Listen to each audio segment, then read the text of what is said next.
بچه مایی تو بچه مایی ما تاتم نه که خطو کردین ما بچهش مونستو تو بچه مایی ما تاتم میبخشی بچم راستی یک چند سال پیش من اویلم جدا شدم یک فرزند داشتم 30 سال تو دعوت گرفت مسکوش بود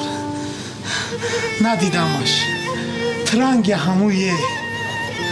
رالتانه مرغیه او اکا جون بچه ما رالتانه مرغی را نغز میدی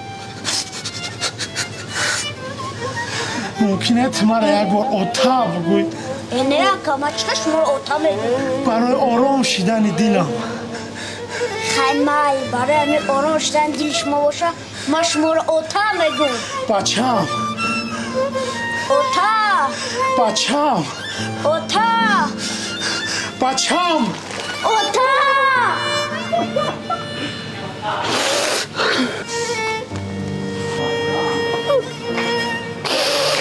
یا تا کمی بکنه تیمم از میره رحمت دادر جان دم نسر رحمت دادر جان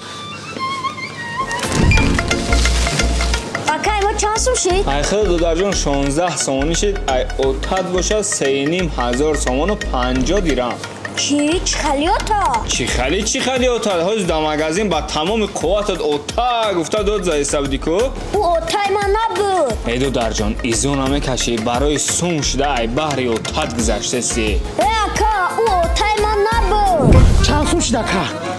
3,550 دیرم 3,550 دیرم بچه ما دید یاخی ها